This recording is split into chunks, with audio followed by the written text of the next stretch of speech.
All right. Hello, everyone. This is Dr. Anthony Chaffee here with you again for another episode of the Plant-Free MD podcast. Today, I have a very special guest, a neurosurgeon over from Queensland, Dr. David Johnson. Dr. Johnson, thank you so much for joining us. How are you? Good morning, Anthony. I am fantastic. Thanks. I'm delighted to be having the opportunity to have another talk with you.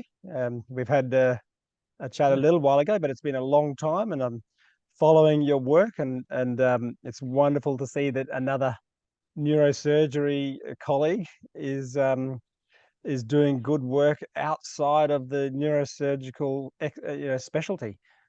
I think it's extremely important, Yeah, and it's kind of like as medical professionals, our obligation when we have this opportunity to educate patients. yeah, absolutely. So, for people who haven't come across you and your work, can you tell us a bit about yourself and your practice? Oh, sure. Studying medical science probably for getting close to 30 years now. Um, Mhm. I started medicine in 1990, um, and I sort of worked my way into the specialty of neurosurgery, and now I run a private practice in Brisbane City. My practice predominantly manages people with spine pain and disability. So yes, I do perform spine surgery, but I see my role as a surgeon to do everything I can to educate my community and my patients to try to avoid surgery.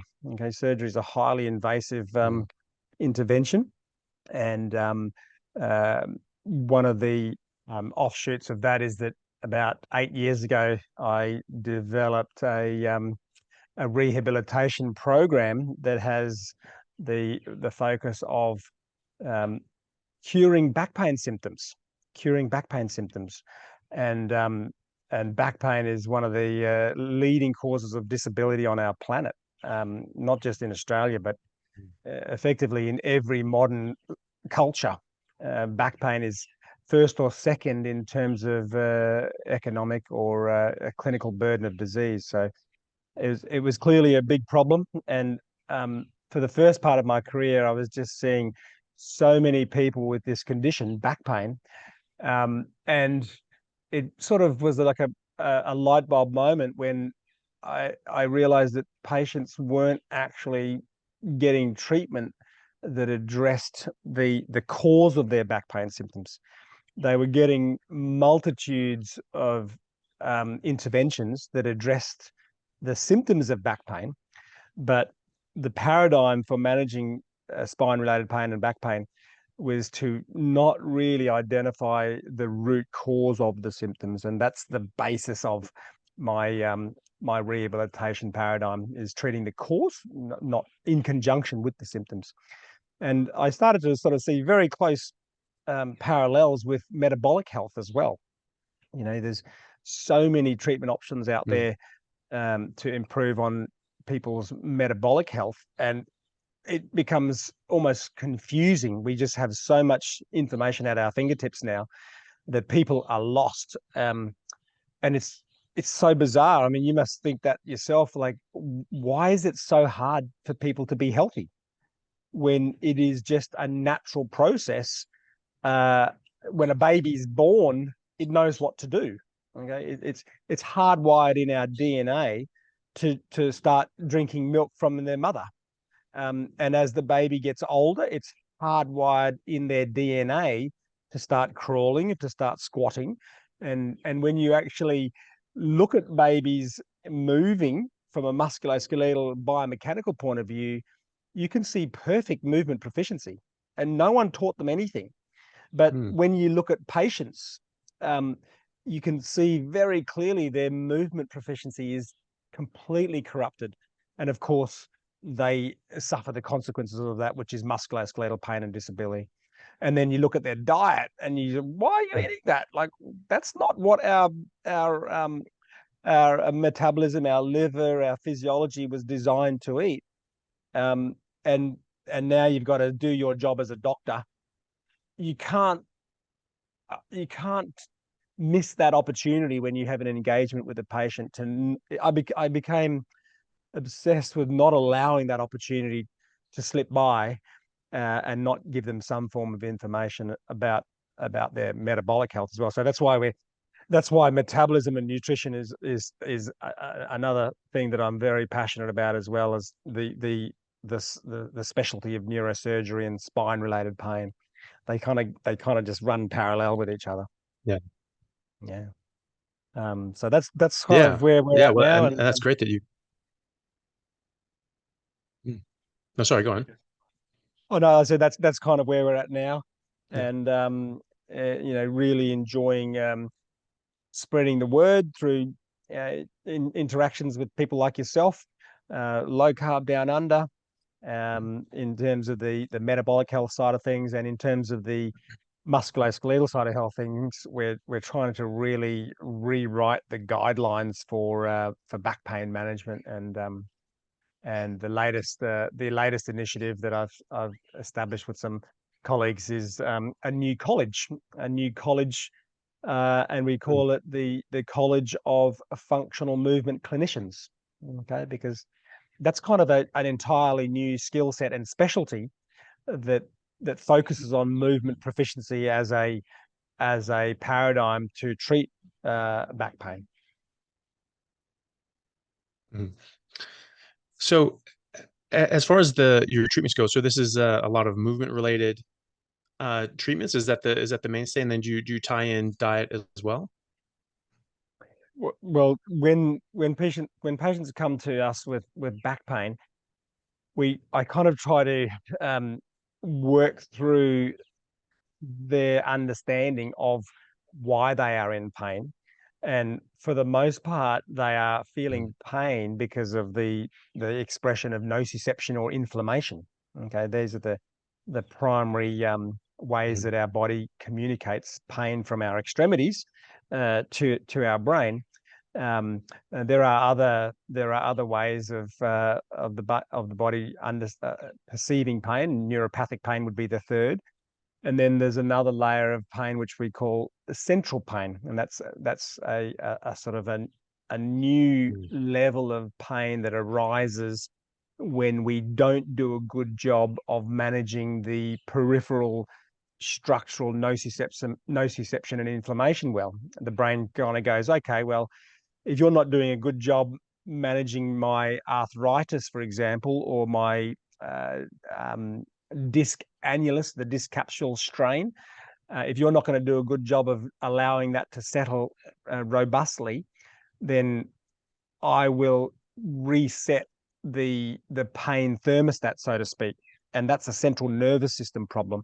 And that kind of happens in the chronic phase of pain, but we need to really help people in the early sort of immediate phase of when they start feeling pain, so that they don't develop that secondary neurological central sensitization form of pain, which is extremely difficult to untangle once it entrenches.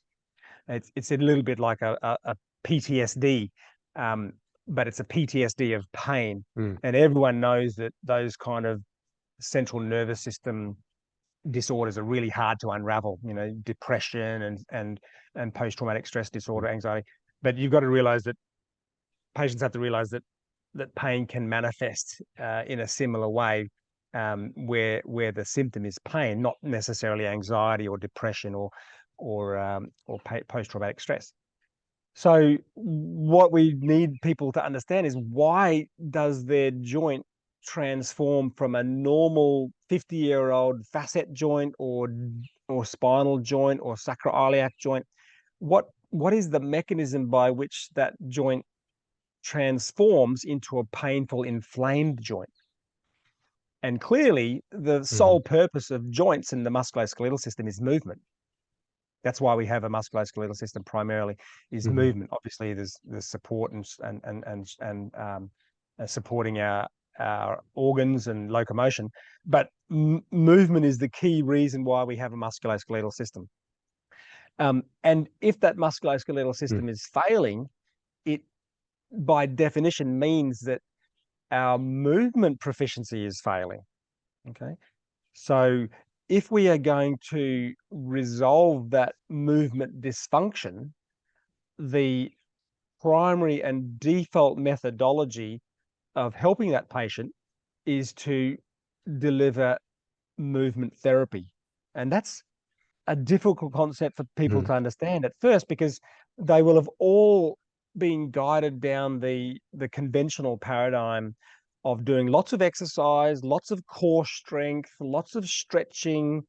They will have all done some physical manual therapy, such as chiropractic therapy or foam rolling or adjustments, osteopathy. There's countless different types of physical therapies that people do, and they kind of think that they've done movement therapy, but they haven't. They actually haven't been upskilled, and that's one of the characteristics. That's a key characteristic of a functional intervention, is that I have upskilled my patient.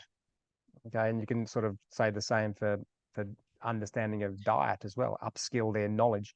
And 99% of interventions that are delivered for patients are couch-based. Okay, so come on into the studio. Oh, where does it hurt? It hurts in my back. Okay, lie down. Let me do some dry needling, acupuncture. Let me release the tight muscles. There is no way that a patient can enhance their movement skill when they lay down on a couch. Okay. And then for the last couple of minutes of the meeting, they might receive a piece of paper and say, go home and do these exercises. Right. So that's kind of the paradigm in a nutshell. And that's once patients walk out of the room, they go, oh, okay, I get it. When can I start?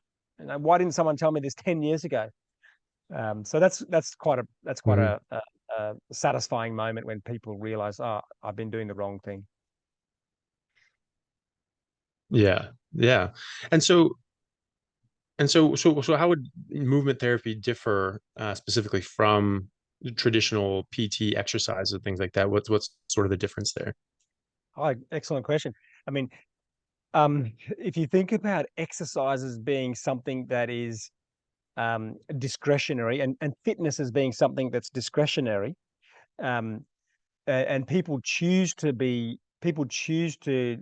develop their level of functional capacity or fitness that suits their lifestyle. Okay.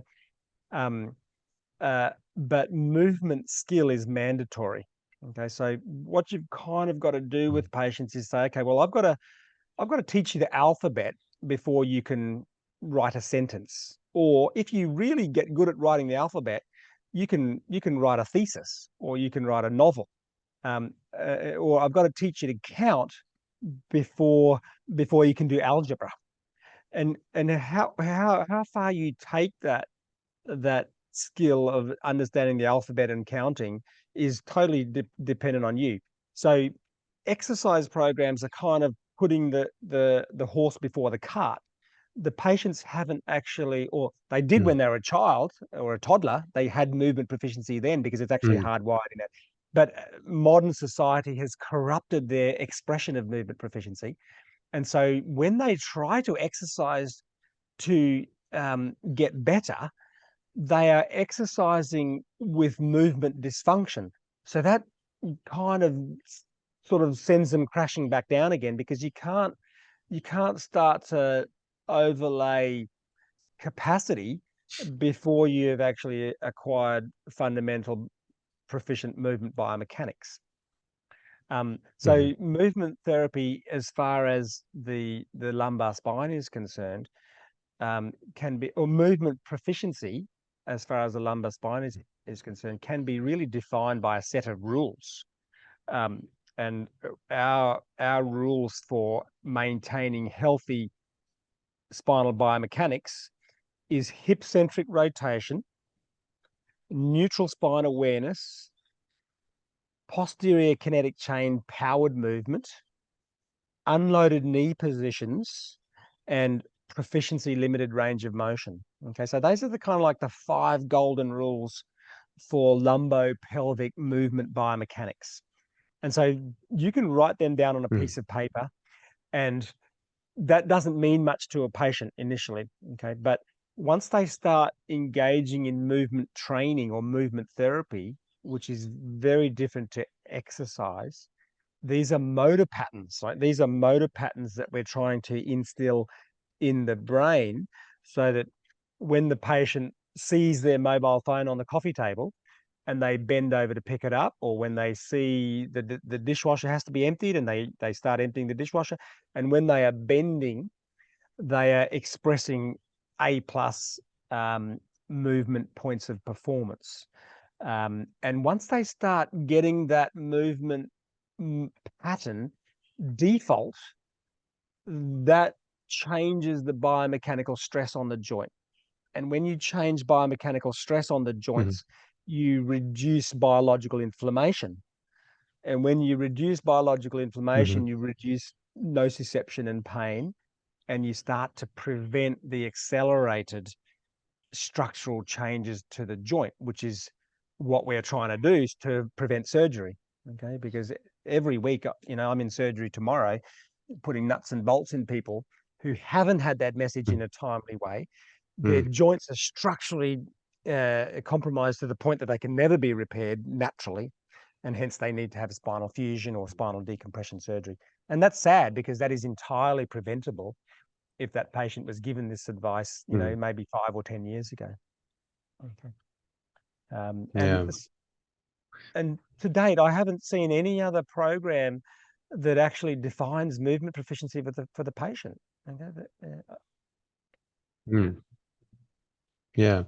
I have a friend of mine actually that, interestingly enough, he's a doctor of physiotherapy in Santa Barbara, and Right. he's on Instagram, and he's Mm. been for the last year or so putting out all of these movements, exercise movements that mimic the movements that a baby or a toddler would make. Wonderful. And I always Wonderful. thought that was quite interesting. Yeah. Yeah. Yeah. That's And then fantastic. there's that knees over toes guy who's doing similar things where, squatting down, baby squats all the way down, bending forward, with your knees past your toes and things like that. Yeah. That's one thing that um, my father's missing as well. He had spinal surgery. He had a cyst in his lumbar spine in, you know, early 2010s, and it had to get removed. And minimally invasive surgery, had a very good surgeon in Seattle, so all that went well, but he just did not recover well at all, and he had back spasms and started getting Mm. worse and worse, and started just crumpling more and more and more. And Yeah. now he, Yeah. he Yeah. sort of walks with a stoop. Now he's given himself a scoliosis because Mm. he's just in so much pain that he's just crunched himself forward, and the only things that are comfortable to him, or putting himself in these compromised positions. And unfortunately, he's never had a physical therapist or anyone else that has been able to straighten him out. Unfortunately, he has the diet right. He's been carnivore for 5 years now, but unfortunately hasn't had the right physical attention. Yeah. He hasn't been delivered movement therapy after his Mm, surgery. And if you think mm, about this cyst, I would almost bet that the cyst was a synovial cyst, that comes yeah. out from an unhealthy facet joint, and then it squashes the nerves, and that's extremely painful. And yes, it needs the structural intervention. But if you actually say to the surgeon or the patient, your dad, you say, well, why did you get that synovial cyst in the first place? Okay. That synovial cyst Mm, arose as a consequence of his movement dysfunction. And it's a mm, micro insult day in, day out for quite a few years, and then the synovial cyst expands and then becomes clinically overt, i.e., they get pain. So the surgeons are very good at addressing the downstream problems. We are very good. We've been taught to address the downstream problems very well. Okay, no different to, you know metabolic health. We can, oh, you've got blocked coronary arteries, have you? Okay, wonderful.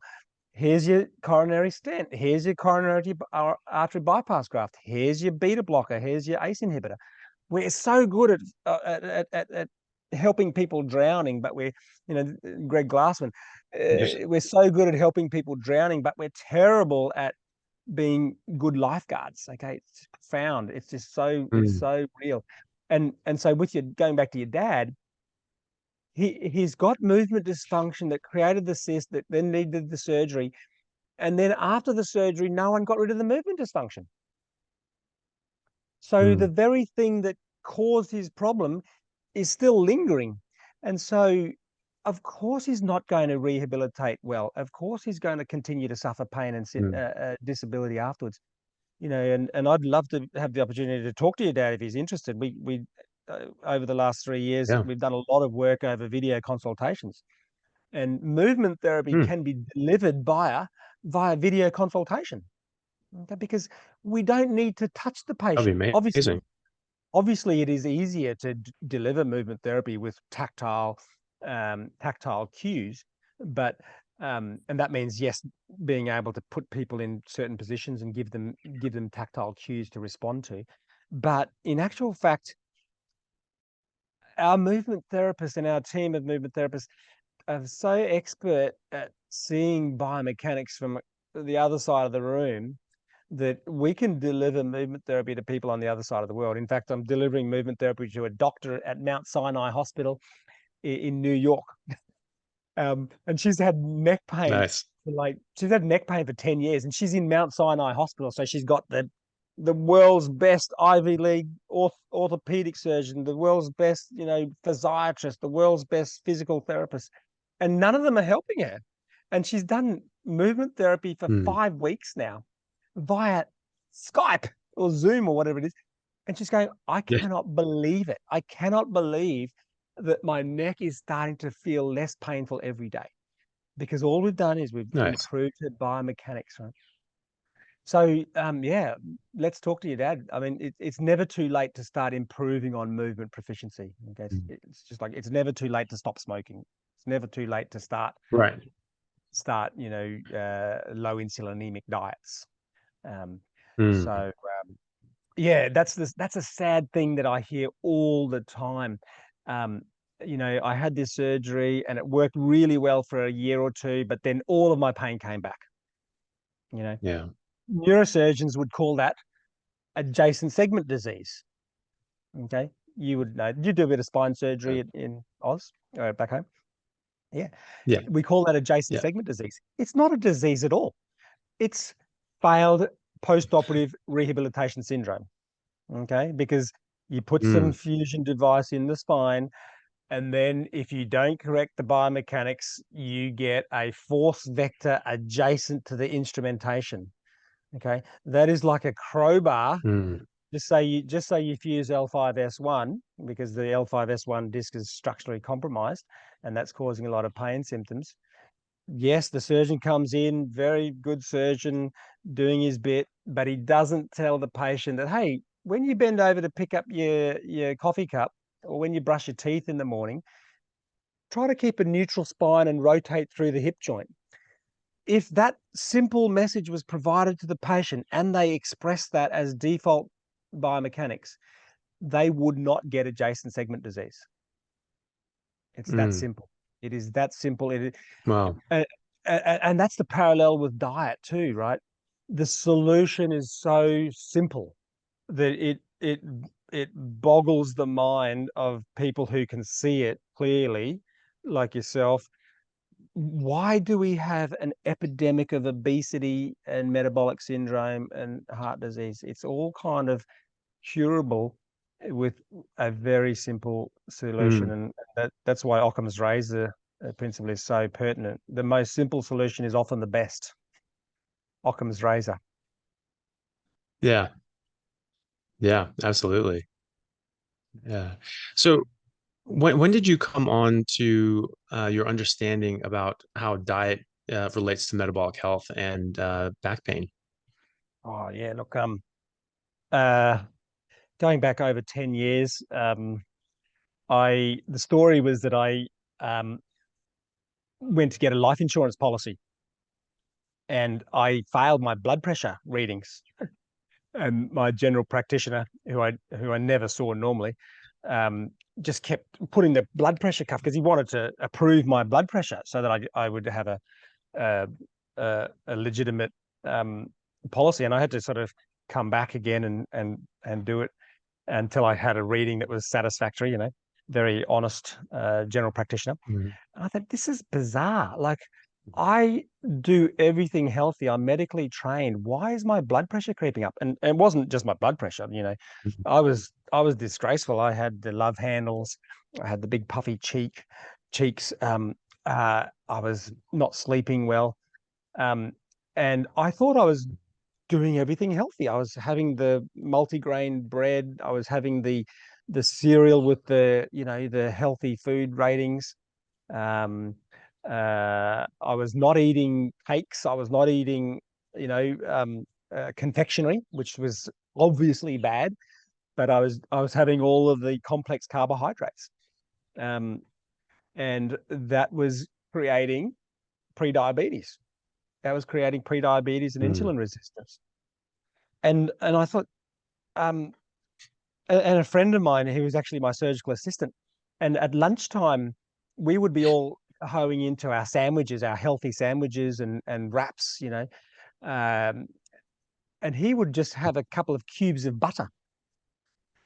He would have a couple of cubes of butter, and and he said, Peter, you're going to get blocked arteries eating that. Fat blocks your arteries. And he goes, David, what are you talking about? That's not how it works. And so it was just so profound that he said that, and I really I'm grateful for him. But that was like the light bulb moment that made me think, what do I really understand about health? And so I just kind of went back to my first year textbooks.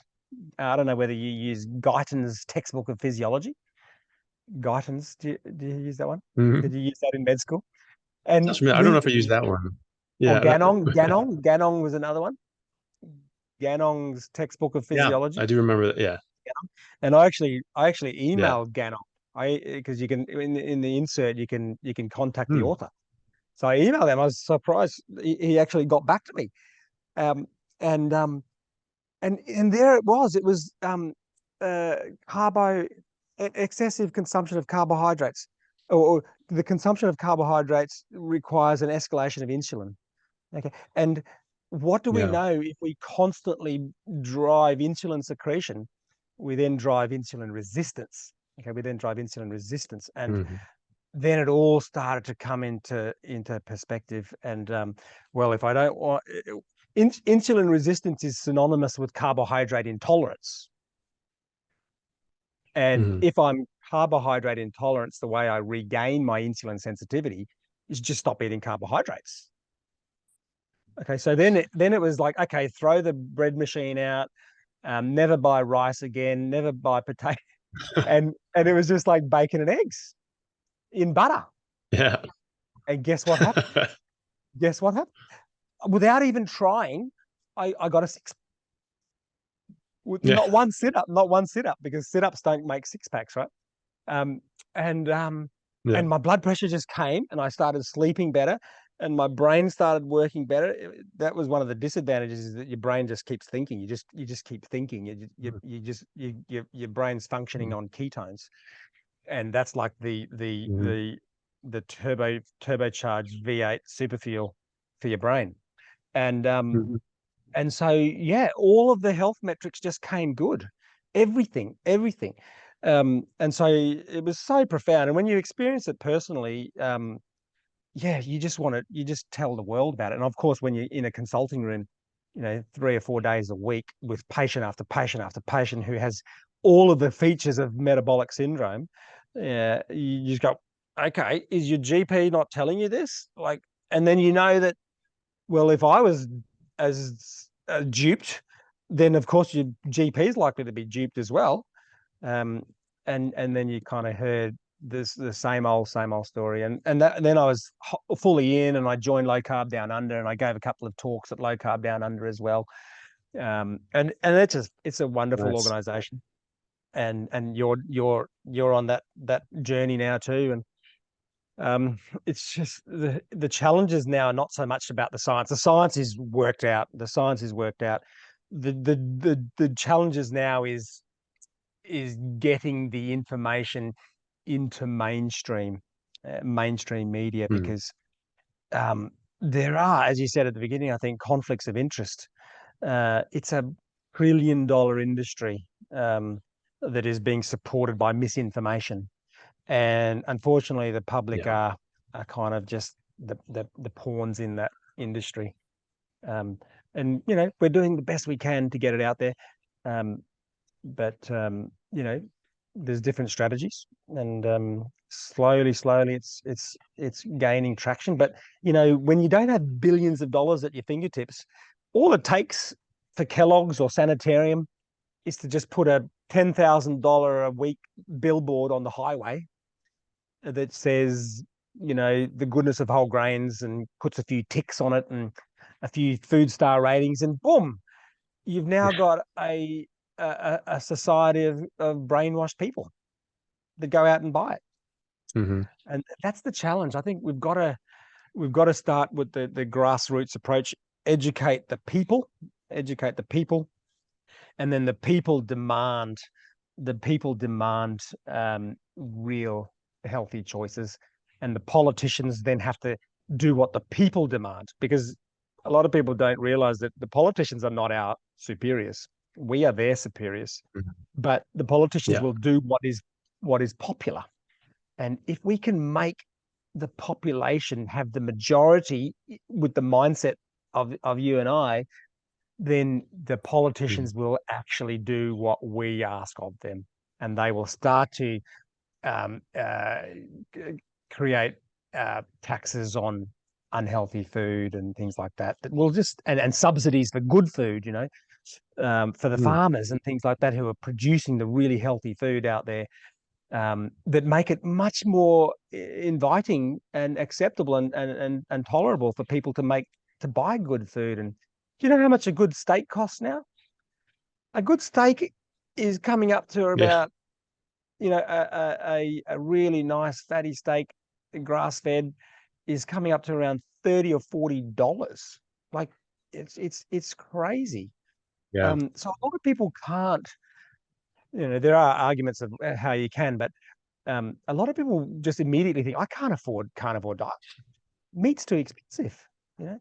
But obviously, if you're on a carnivore diet, you probably only need to eat once a day. So in some ways, you've got to make people realize that. And also, you can ditch all your medications, and all your doctor's bills and your private health insurance bills. So if you actually do the math, it is affordable, but people haven't got that sort of ability in the short term anyway to do that simple math. Yeah. And also, how much is your life worth? I mean, I think it's worth whatever cost, to give myself, the right food for my life and my health and longevity, and that of my children and my parents.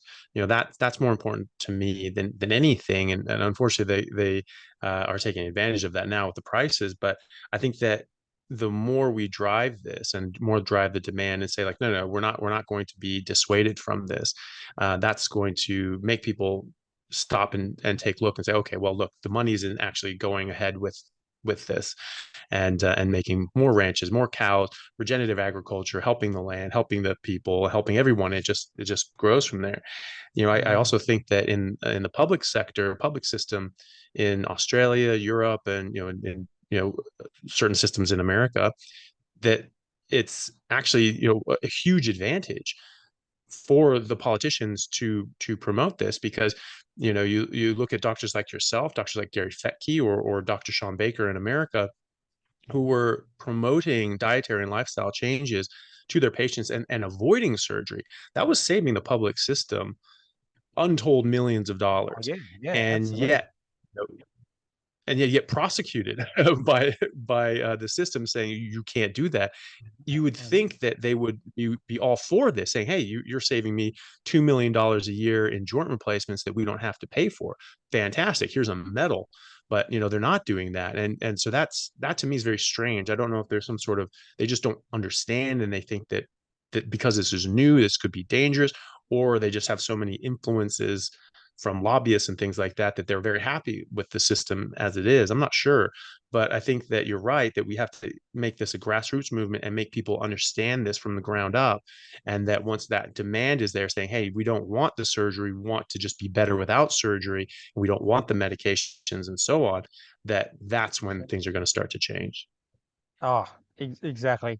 I think, yeah, it's it is conflicts of interest that influence government policy. Like if you look at the these American dietary guidelines, they're not really based Hmm. in science. They're not really based on science. Hmm. If you look at the Lancet Eat Hmm. Yeah. guidelines or manuscript, it's not founded in any scientific validity. And I don't know whether you've come across Dr. James Mukey. He was I think he was actually nominated Australian of the Year in Hmm. 2020. Unfortunately, his public presence was a bit diminished by the lockdowns, so he didn't get as much exposure as an Australian of the Year. But he kind of dived deep into our food dietary guidelines in Australia, and he exposed incredible conflicts of interest with our own Hmm. NHMRC, National Health and Medical Research Council. Um, and it was really revealing that that the big food companies were well entrenched in what sort of information is kind of allowed to get out. Um, so yeah, those are the challenges. It's a big money game, and the government kind of has to turn a bit of a blind eye to us when they've got obligations to money coming in. They, they need that lobby group money to do their thing as governments. And so when we put the science out there, so we could save, hospital waiting lists, and we could save millions on the PBS. And it's just, you wonder why nothing happens. It's kind of like Hmm. there's a bit of a roadblock, and yeah, it's going to take a very brave politician to stand up and say no to the lobbyists, and no, we don't want your million dollars subsidy, because that's how these big political parties function. It's through donations. Influence money influences a policy. So yeah, Yeah. ground up approach, low carb down under. Doctors started to bloody do their thing, and the colleges, the colleges of medicine, the college of physicians, the college of surgeons, they're so disappointing. I'm just constantly disappointed by the AMA. Hmm. I'm constantly disappointed by how they just toe the political party line. They're almost like an extension of just the government policy. Um, they don't really have Yeah. any bite. Um, but yeah. Yeah. Yeah. Unfortunately, I've spoken to, it's always said in supposedly in most circles that you need to practice evidence-based medicine. That's always been, sort of the catchphrase for, well, at least since I've been Mm, in medicine. mhm. And but then you start talking to people that they don't want to even practice evidence-based medicine. You can argue what the evidence is, but they practice guideline medicine. They say, I don't care what the evidence says. I care what the Mm. guidelines say. And I actually spoke with a doctor at Low Carb Down Under who said that their head of department where they worked said that, and they were saying, hey, why don't we look at this? Why don't we enact this? This is what the evidence says. And they said that exact thing. I don't care what the evidence shows. I care what the guidelines are. And that's pretty scary because obviously the evidence is, you're always going to be, if you're going evidence-based medicine, you're always going to be 2 or 3 years behind the cutting edge. So that's something that you accept, and that's fine. But the guidelines are about 10 to 15 years behind the evidence, and then only if you get the right influences, because these are bureaucrats writing the guidelines. These are not doctors. It's not like all the the Australian of the Year and the best doctors all through Australia get their heads together and say these should be the guidelines. No, they might give recommendations if they're chosen for that panel, but they submit those recommendations, and then it's a panel of bureaucrats who then decide what to pick, and they may not come out anywhere close to what the recommendations are. Yeah. Yeah, well, guidelines should be developed from contemporary research, right? Um, but even the research now is heavily corrupted, because Mm.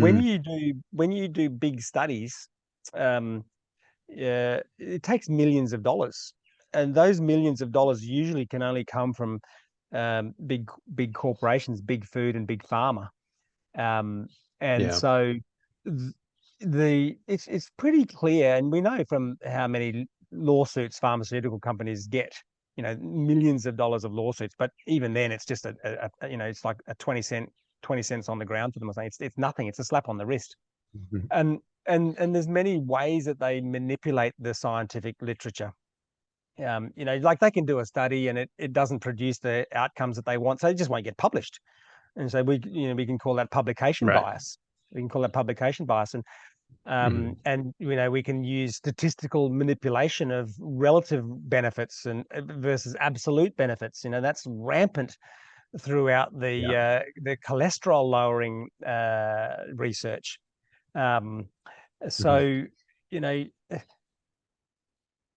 dietary studies as well. Like if you look at how people look at Mediterranean diet or carnivore diet or low carb, high carb diets, the whole way that we collect scientific data in nutritional medicine is very dubious. Like it's probably the most poorly performed science out there, because it relies on patients sending in surveys of what they ate, and that's notoriously unreliable. Or you can then go, okay, well, I'll put you into a lab. I'll put you into a lab where I can dictate what you eat. And that's kind of moronic in a way, because if I put someone into a lab and give them a carnivore diet, and then I give someone, and it's calorie controlled, and I give someone a high carb diet of equivalent calories, and they're in a lab, what I've effectively done is I've suppressed that person's ability to express the hormonal influences of that carnivore diet. Okay. And so how can I expect to see significant differences? Because if I'm on a carnivore diet, I'm I'm active, I'm moving around, I'm going for a jog, I'm engaged in my environment, Mhm. because that's what it does to my endocrine system. Now I stick someone on a carnivore diet in four walls in a lab, and I've kind of eliminated his ability to express the benefits of that diet. And so, those are the ways that we Mhm. misconstrue the evidence. And then when people don't understand, or how they don't understand bias and how to critically appraise journals, then they come up with rubbish guidelines. Okay. Mhm. So yeah, I mean, there's a lot of value in N=1 studies in nutrition. And there, Mhm. if there was a way of collating all of those N=1 studies, that'd be incredibly powerful. Mhm. Um, and then the other little bias that comes up, say someone on a vegan diet or a vegetarian diet, oh, that fixed my chest pain, or fixed my asthma, or I lost, 20 kilograms. And yeah, that's fantastic, because anyone who starts to take up a diet is this is called a dietary bias, right? Anyone who takes up a diet is suddenly making health conscious decisions. So Yeah. in collaboration with their vegan diet or vegetarian, they also stopped smoking, they also stopped drinking, they started going to bed early, um, and they started going for walks or whatever, right? So okay, here's all these other association factors that came into the final outcome of, oh, the vegan diet is fantastic.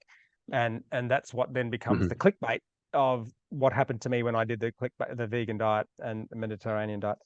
But if you go and give someone the vegan vegetarian diet who has insulin resistance, that's not going to work, because a vegan vegetarian Mhm. diet is going to be very high in glucose. And we already established that insulin resistance is equivalent to glucose intolerance. And so that's no different to you giving someone who's got a nut allergy peanuts. um, and and and you would Yeah. never do that, right? You would never go, oh, okay, kids, you've got nut allergies. That's okay. Yeah. Everyone come in with your peanuts, right?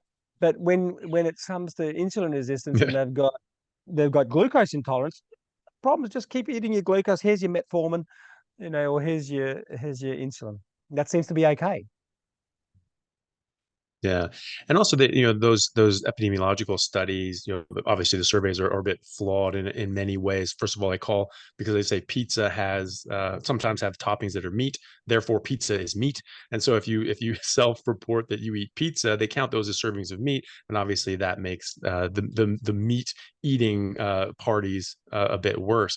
And so that's I mean that's just fraudulent. But Yeah, the anytime you go to a whole food diet from the standard processed diet, you're going to get an improvement, I would say. massive, And massive. even if you yeah, even if you don't drop all the other things, I mean, you're just cutting out things that are harmful to you.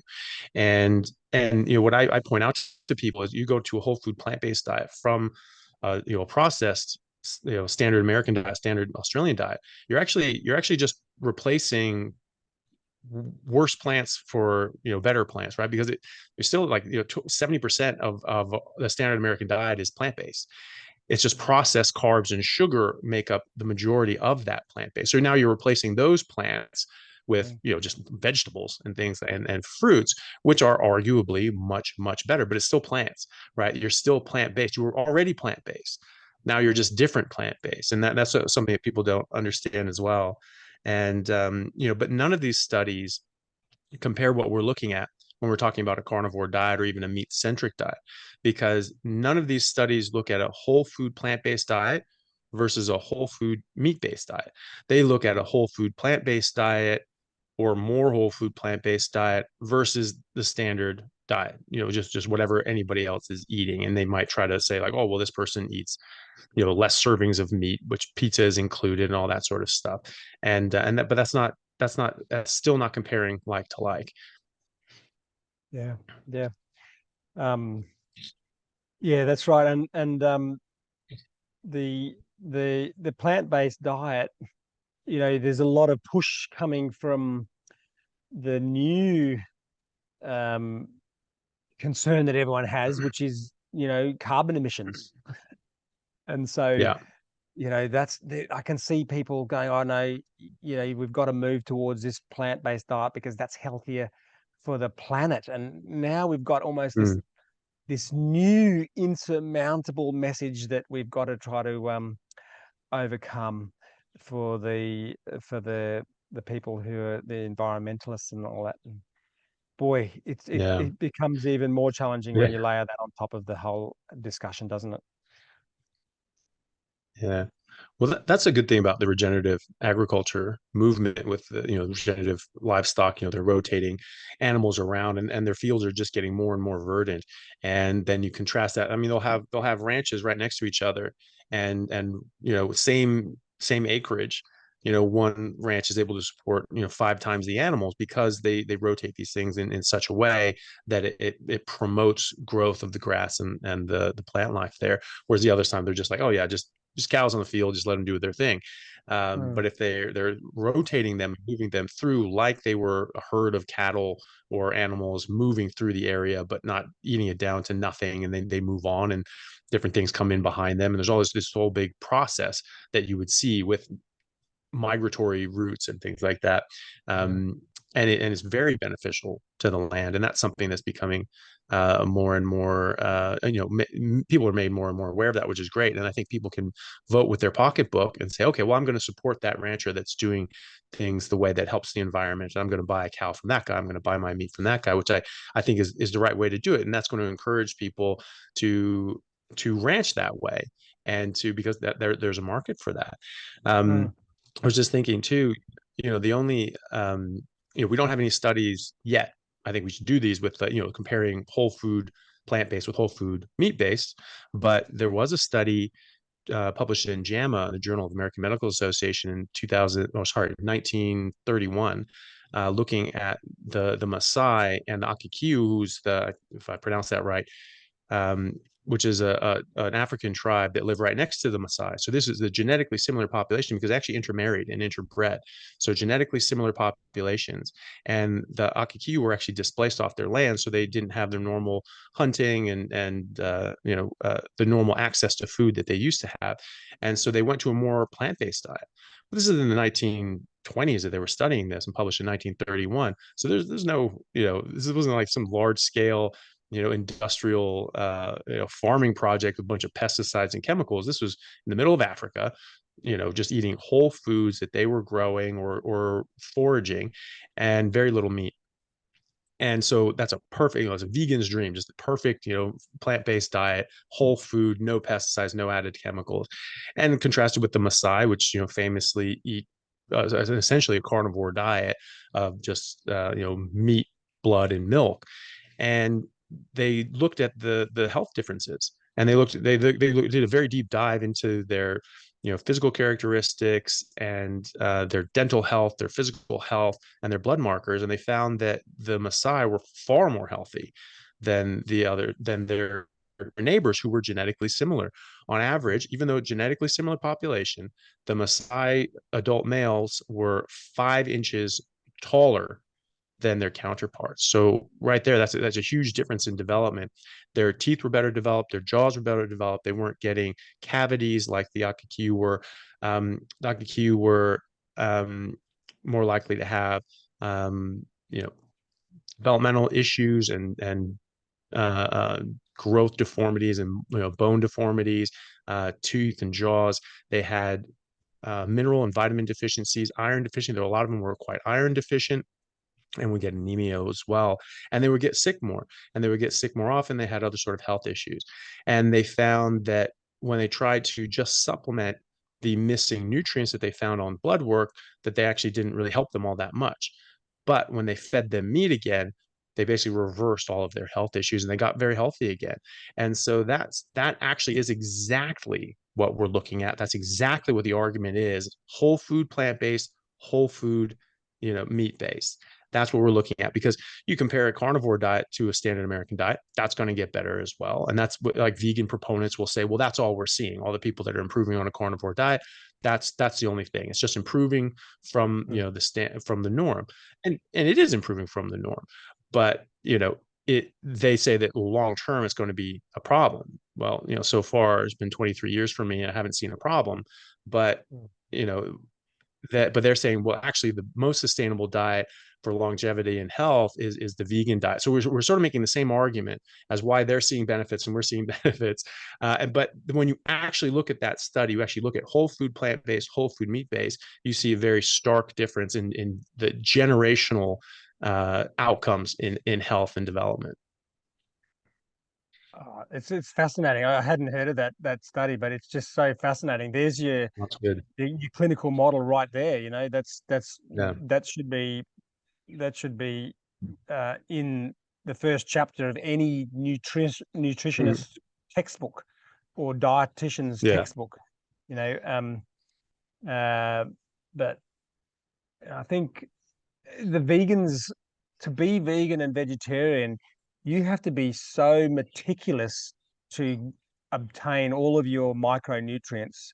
You have to be very, very methodical about choosing different plants and whatnot that will allow you to get the iron and allow you to get your B12. I haven't seen a single patient who's meat-based with spinal cord degeneration, but there's a lot of vegans who spinal cord just melts. We call that subacute degeneration of the spinal cord, demyelination. You need B12 to maintain the health of your nerves and cholesterol and fat. It's extremely hard. And, any vegan, most vegans were probably taking some form of supplements. If you're eating lamb chops and steak and chicken and pork and duck and fish, you don't need any supplements. So the diet, as you said, it's a whole food diet, nose to tail. You don't need to supplement. But the thriving stores out there now are the supplement stores. To supplement people's diets when they're not on a proper diet. Bizarre. Yeah. And that's the thing. If you have to supplement, then by definition your diet is deficient. And the argument that we're herbivores is remarkable to me, for the simple fact that you just cannot get even basic nutrition from a vegan diet. It just doesn't exist. You can't get your B12, D3, K2. You won't get enough vitamin A. You'd have to eat 2 kilos of carrots a day to get enough vitamin A. You're not going to get all the essential fatty acids like DHA, EPA. We don't make them well enough ourselves. We do need those from a dietary source, and there's so many more. There's so many others that we don't even know. I mean, you can get the straw man argument is when vegans say, is like, oh, well, people say you're not going to get it. Where are you going to get your protein from, and all that sort of blah. No one's actually arguing that you can get a complete protein from plants. You absolutely can. It's not as bioavailable. It's harder, but it is possible. Of course, it's possible. I'm saying you can't get other things. Protein's fine. You can get all the protein you want. That's not a big deal. But there are other nutrients that are essential that you have to have. There was a position paper. I think the group was called like SPEC or SPEC or something like that. Anyways, it's a group of pediatricians in Italy, and they basically wrote a position paper on the vegan diet, vegetarian diet, and they said, look, this is a bad diet for kids. This should not be promoted or given to kids. Any diet that is deficient in essential nutrients cannot be a good diet. So you should not give your kids this stuff. They're developing. This is when proper nutrition is most vital. And so that actually isn't a fringe opinion. I mean, this is just a biological fact. Like, we cannot get appropriate nutrition just by eating plants. You have to supplement. And they even argued that, said, well, but you can supplement, so ethically you should supplement and eat this other stuff.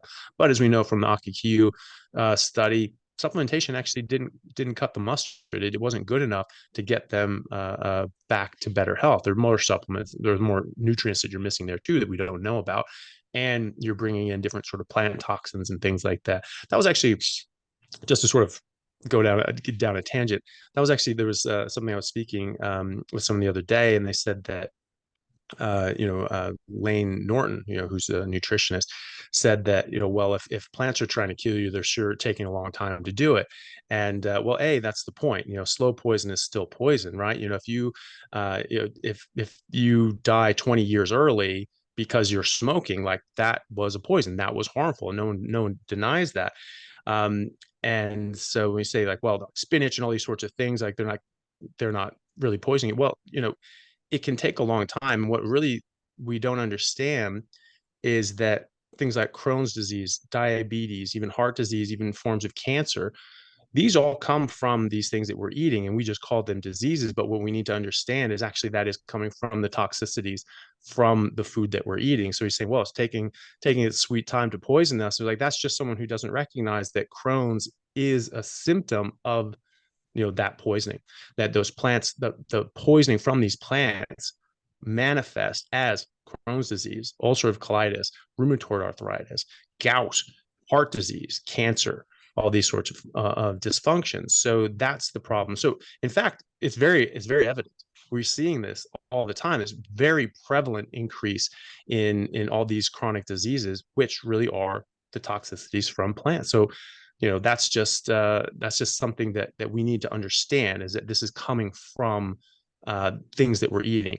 Perfectly evidenced by the fact that there are studies right now looking at Crohn's disease, that if you put someone on an elemental diet, you just give them core micro and macronutrients and eliminate everything else that they're eating, that is a better intervention to get someone out of an acute flare-up of Crohn's than prednisolone, right?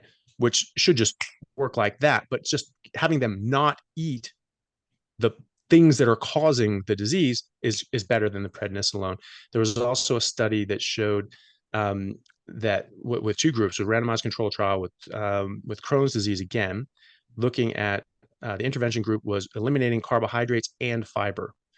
And so the group that eliminated carbohydrates and fiber stayed in remission from Crohn's for 51 months. And then the group that still ate carbs and fiber stayed in remission 0 months. Right? So there's a big contrast there. And so that shows, again, that there's something that we're eating that is causing the disease. So what that is toxicity. That's fiber and carbohydrate toxicity. Your body is responding to this in a negative way, and that's manifest in Crohn's disease. And that's also an argument against fiber, saying, whoa, there's all these studies that say fiber's so great, fiber's so great, fiber's so great. Well, not if you have Crohn's, because if you want to stay in remission from Crohn's, you obviously do not want to eat fiber. Yeah. Yeah, that's amazing. And again, the doctors are happy to prescribe prednisone or cilazapirin Yeah. or all of the other, you know, immune toxic bombs, but they Mhm. kind of leave something like, hey, just maybe switch your diet towards something that your body is more evolutionarily, physiologically developed to consume. Um, and what about the microbiome? Because I have heard the plant-based people talk about that, that's what our microbiome likes. They like plants, and I'm not convinced. I mean, it's only an area that I'm starting to look into, but carnivore diet and the microbiome, because our microbiome is extremely influential on our metabolism, from what I understand. So can you talk a little bit about that Mhm. if you have time? Yeah. So yeah, well, I mean, I think we're still figuring out the microbiome, but I've spoken to a number of people that study this, and they find that actually they're all for the carnivore diet because they find that people on a carnivore diet have a very biodiverse microbiome. So there's huge array Yeah, of different bacteria, which they say that's a very good thing, and the makeup of those bacteria are actually all the more favorable bacteria. So they're actually all for that. The ones I've spoken to, and then you look at the different sorts of bacteria. I'm blanking on the names. However, they're the ones that really like carbohydrates and really like fiber in particular, and those have strong associations with different sorts of diseases like multiple sclerosis and rheumatoid arthritis. And yeah, so, is that an association? You're just sort of you're eating something that's triggering the RA or the MS, and that also promotes these bacteria, or do the bacteria have some sort of influence as well? I don't know, yeah, but they do see that association with these bacteria, and those are bacteria that are promoted by eating those things. And we also see when people come off of those things, their RA and their MS actually improve. So yeah, something's happening there. yeah, The other argument is that, well, this feeds your gut in a very direct sense by, we still have or can cultivate some of the bacteria that can break down fiber, not much of it. Our appendix is a vestigial cecum that used to be very long, and that's where fiber would pack into and break down into short chain fatty acids and protein. yeah, We don't have that anymore, but we can, it still does it to a small extent. And they say that breaking that down into, was a butyrate, that is really good for your enterocytes. And so it's just like, great. So you want to eat fiber because that feeds your enterocytes. Well, you make butyrate and butyric acid, anyway, just by one of your major ketone bodies, is butyric acid. So that's already going to give your intestines its most preferred, or if it is its most preferred fuel source, it's already there providing that. Also, butter has tons of it. That's where it gets its name. And so, the arguments I don't think are too strong in that category. And the bacteria complement that we seem to find in people on a carnivore diet is perfect. Is exactly what it seems to line up with proper health. yeah. It may be that that that gut biome discussion and that gut biome science and leaky gut syndrome related diseases is Mhm. is going to be a powerful way of kind of consolidating the philosophy that we have. And it may be so because Mhm. the metrics of measurement are much easier, when you're talking Mhm. about that type of thing. What is your gut flora like? It's like it's much easier to see advantages, and I wonder whether that's kind of why it's not being heavily promoted, because it's kind of so Mhm. stark, that a meat-based diet creates very black and white improvements in these conditions and measurable inflammatory markers and celiac disease and that type of stuff. That it's kind of too indisputable, and it kind of blows the other arguments out of the water when you talk about Mhm. alternative styles of eating. And um, and so, yeah, as a general rule, people don't really go down this path of talking about the microbiome.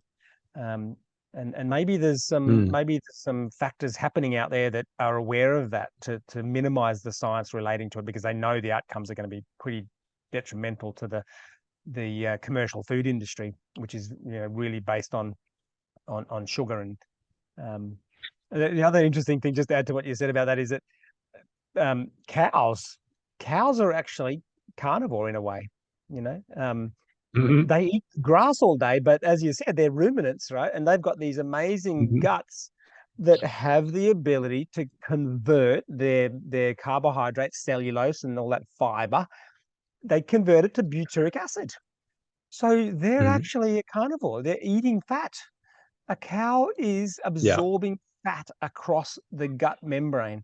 They are not absorbing glucose and cellulose. They are converting it to fat, um, which is also profound. And so, because we don't have that type of gut, we should be eating more fat, because that's physiologically what our body needs. So that's another little profound little Mm, indisputable fact yeah. for the vegetarians and vegans out there. Um, Yeah. Well, sensational. and you're exactly right. Yeah, I think that describing animals as carnivores, herbivores, omnivores, I think misses the mark a bit. I think we should call ourselves fat and proteinivores, right? That's what we need. We need fat and we need protein. That's what runs the animal kingdom. And however Yep. you derive that nutrition, however you can get that from what source, Mm, is a bit immaterial. I mean, the point is that you're trying to get that to its mm. maximal, extent. And so a Yeah. cow is able to do that through grass. A Yeah. gorilla is able to do that through specific leaves and and so on. We're not. We really can't derive fat and protein from leaves or salad or spinach. So Mm, we need to get that from another source. And the best source to do that from is an animal source. The cow's already done the work for us, and now we can subsist and thrive on that fat and protein. But we're all running on fat and protein. Now, you maybe something like hummingbirds or insects and things like that eat nectar. They have a different system, but the majority of animals on this earth run on fat and protein. yep. Yep. And that ends up Yeah, keeping their insulin and sensitivity, right? That ends up keeping their mm, insulin sensitivity. The funny thing that the patients always say to me, when I say, "Has the doctor done? Are you diabetic?" And they say they clearly are pre-diabetic or actually diabetic, and I say, "No, no, no, no, no. My doctor's done my blood tests, and my sugars are perfect." All right. mhm, The doctors never test fasting insulin. right. Why why is the standard metabolic health screening not testing fasting insulin? Because our government in Queensland, anyway, recently promoted the free blood test health check. And I looked at it because someone came up to me and showed me their blood test and said, "What do you think of these, David?" And of course, the fasting glucose was checked. I said, "They haven't checked your fasting insulin." Um, and like, if we actually started checking fasting insulin, we would identify so many people with pre-diabetes and insulin resistance. Mhm. And therefore, indisputable insulin resistance, you've got to reduce your carbohydrate. But a lot of people do not understand that their glucose um, is normal only because the pancreas is just working in overdrive. So if you Mhm. don't actually do a test to confirm that your pancreas is working in overdrive, you will not know that you are pre-diabetic. And that's a big failure as well. I don't know what is driving that. I think GPs feel that that's an over investigation, um, but and whether they get a slap on the wrist if they order too many fasting insulins. But I order it all the time. I order it all the time, and I find Yeah. insulins, well in the tens, in the teens, in people who think that they are metabolically healthy, or they're told that they don't have diabetes. They have pre-diabetes. Um, uh, Yeah. so that's another systematic failure, that could be easily changed. Um, Yeah, yeah, I agree. I check for that all the time. That's very normal blood panel that I look for in the metabolic health functional medicine clinic that I work in. And yeah, I remember one of the talks in low carb Denver just this weekend. They were saying that you're going to have elevated fasting insulin for 10 to 15 years before you start getting those deranged blood sugar markers, right? So that's really what you have to look out for. And so you're going to be picking that up well in advance of when there's an actual problem. When you start getting your elevated blood sugar, that means your body is decompensating. You cannot handle it anymore. It's doing the best it can, and then all of a sudden the wheels start falling off. So you want to get a tune up long before your axle flies off your car and you go off a cliff. So it's very important to look at those ahead of time. I agree. Yep. What do you think about athletes? So, I work with a lot of athletes, and Mm-hmm. I see it in the functional fitness arena in CrossFit, and I follow some athletes, and they love to show what they had for breakfast. Um, Mm-hmm. and it's oatmeal and rice and potato, and it's sad because it goes very much against one of the fundamental pillars of the sport that I love, which is CrossFit, and the nutrition in 100 words that Greg Glassman came up with 20 odd years ago, or late around 2009, or 11 years ago. And now the athletes who are at the top of the game are sort of flouting that, and describing how many carbohydrates they're consuming. Um, so it kind of thinks, well, it kind of portrays that, oh, look, I'm extremely fit and extremely healthy and extremely powerful, and I'm doing it with carbohydrates. And Mm-hmm. so that's a challenge as well, especially in social media, where you're seeing these glorious bodies and people who are consuming a kilogram of carbohydrates a day, because they kind of feel like this is what it takes to become a superb elite athlete. Um, what are Yeah. your thoughts on that? Yeah. Well, at the peak of my athletic ability, I was not eating any carbohydrates for years and years and years. And that was a period of about 5 years, between about 20 and 25, that I was absolutely unstoppable physically. I mean, I kept playing at a very high level after that, into medical school and through medical school and beyond. But I've never in my life felt or performed better than during that time when I was not eating carbohydrates. I was just eating meat until I was 38 years old, and I figured this out again, and I stopped eating it again, and instantly I was back in I had the physical stamina and endurance and recovery that I did when I was 20 years old, 22 years old. And people say, well, you're in the early 20s. Of course, that's when you're at your peak.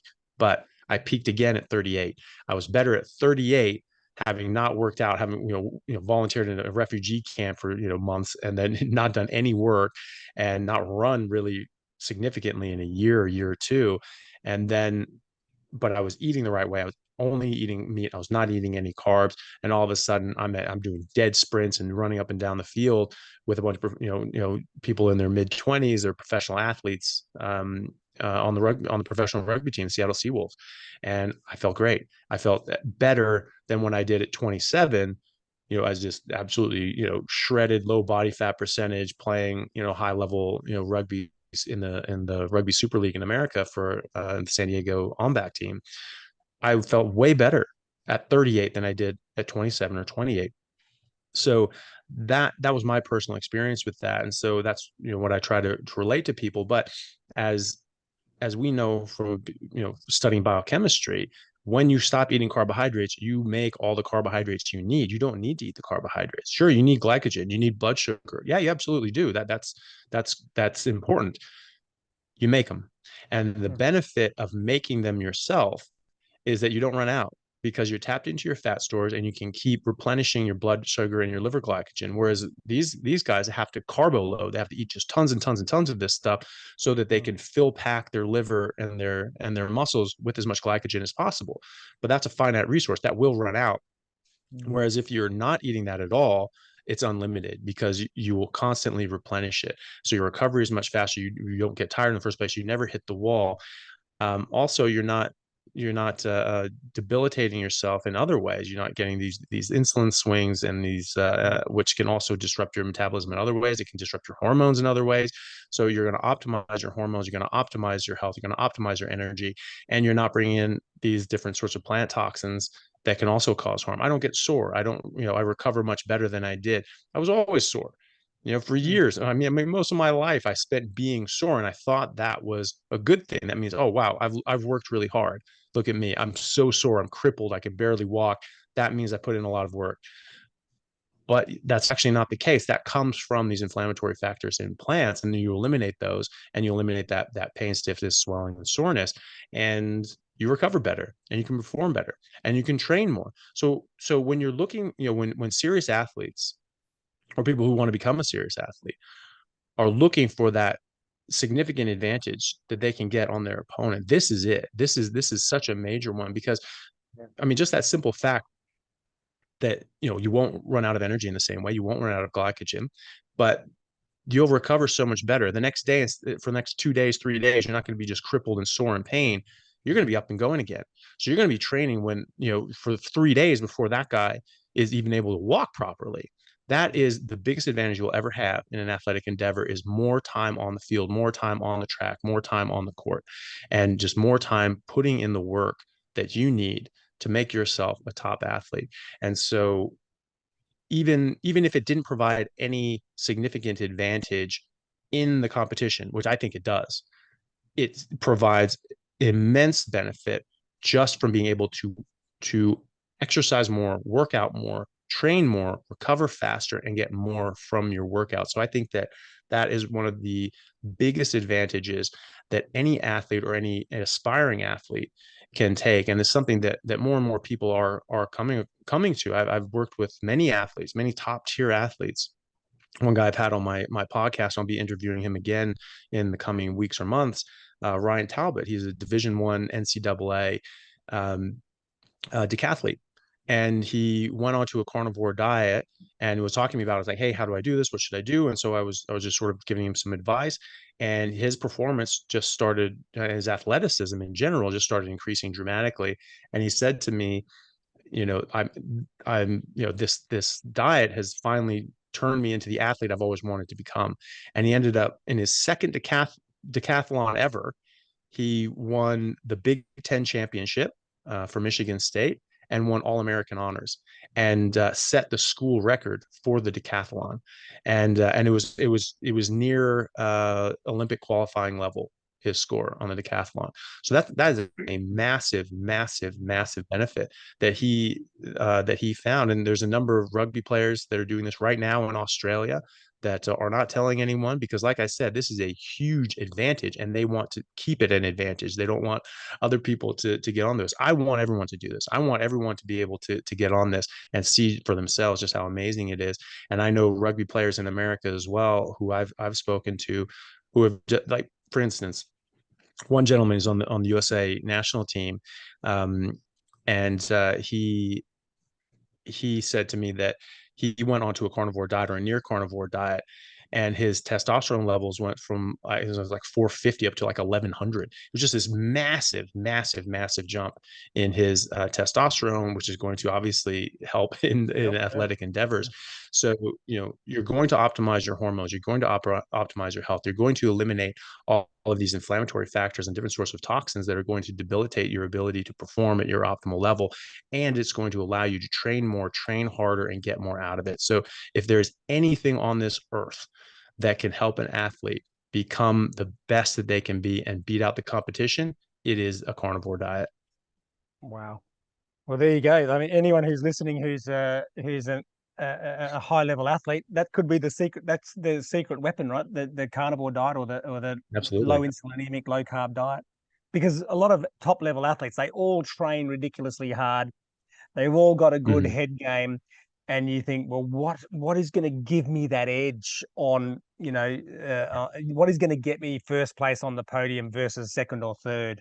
They're all equally talented, and they probably, at the moment, their advice from their nutritionist team, it's always high carb, high carb, high carb. As it, and you just see it all over social media. But there we go. Mm. That's sensational. I'm going to show that to my gymnasium Hmm. athletes, the top level athletes. And in addition to that, I think longevity of cardiovascular health, because think what you're doing to Yeah. your LDL profile, what you're doing to your pattern B LDL profile when you're consuming crap loads of carbohydrate every day. You're just producing your sugar gets converted to triglyceride, your triglyceride gets converted to your VLDL, and then that goes up the chain to your low density lipoprotein, and then you get the glycation, and that LDL does not get reabsorbed. It then just hangs around and just Hmm. becomes more small, dense pattern B. And these super athletes are actually lining their coronary arteries with oxidized LDL.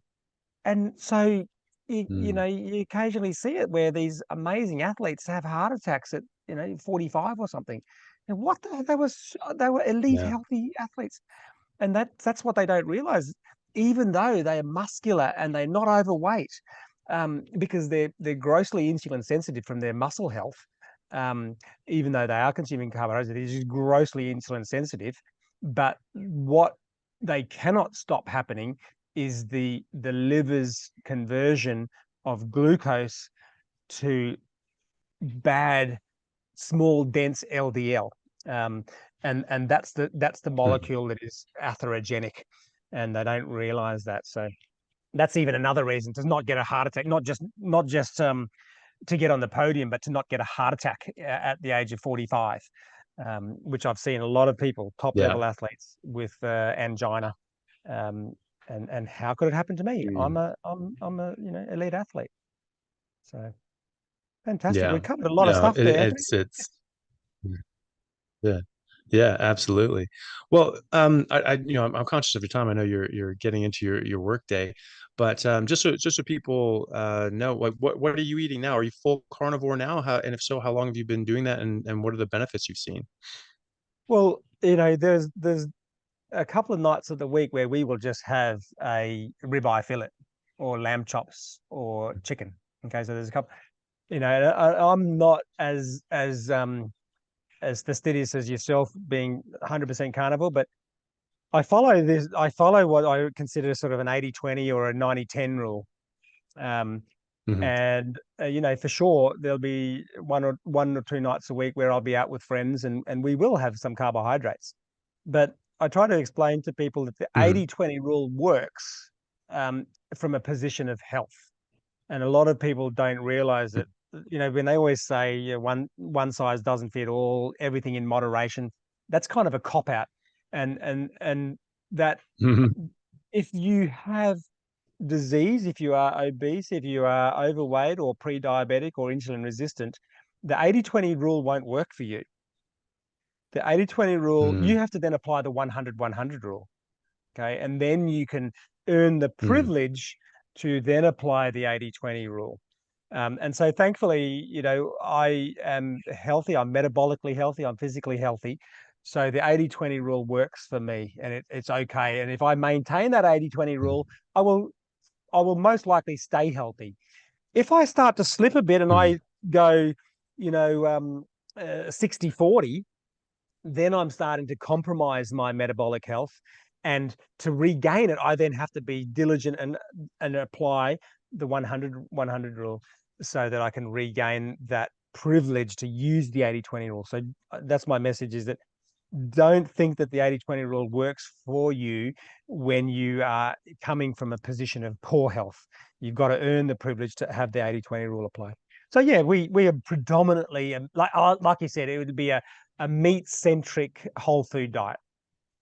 That would be how Great. I eat. But like you have to be pretty 100% low carb, less than 50 grams a day if you're unhealthy. If you've got high blood pressure, or if you want to lose some weight, you got to be even more diligent than for that for a little while, maybe for 6 months, and then you'll then be able to restore insulin sensitivity, which allows you to then be a bit more 80-20ish. That's how our family eats, and Yeah. even my young children, they already wake up and have bacon and eggs. There's no Yeah. such thing as porridge or cereal in our house. I wish I Uh, grew up in that house. Yeah. Yeah, they're so lucky. They're kind of lucky having that knowledge at such a young Yeah, age, definitely. which makes me super, super happy. Yeah. Yeah, If definitely. anyone wants to Well, learn a Dr. bit Johnson, I more about, really, I'll just give a brief plug oh, sorry, no, please. to the Functional Movement Training Yeah, Center. Anyone, and there's a lot of people please out do. there with spine-related pain. If anyone would like to get in touch with us about their spine-related pain, um, please do on info@fmtc.com.au. That stands for Functional Movement Training Center. .com.au. We also have a YouTube channel called Functional Movement Training Center, and our the Instagram platform for our information relating to the College of Functional Movement Clinicians is called Neurohab, which is NEUROHAB _movement_therapy. And that's the Instagram platform for our movement therapy program. And for clinicians, for say you're a physiotherapist or a chiropractor or a personal instructor, personal trainer, we want you to get on board and collaborate with the College of Functional Movement Clinicians so that we can just broaden our reach of delivering movement therapy and trying to reset that as the paradigm to prevent this epidemic of musculoskeletal pain.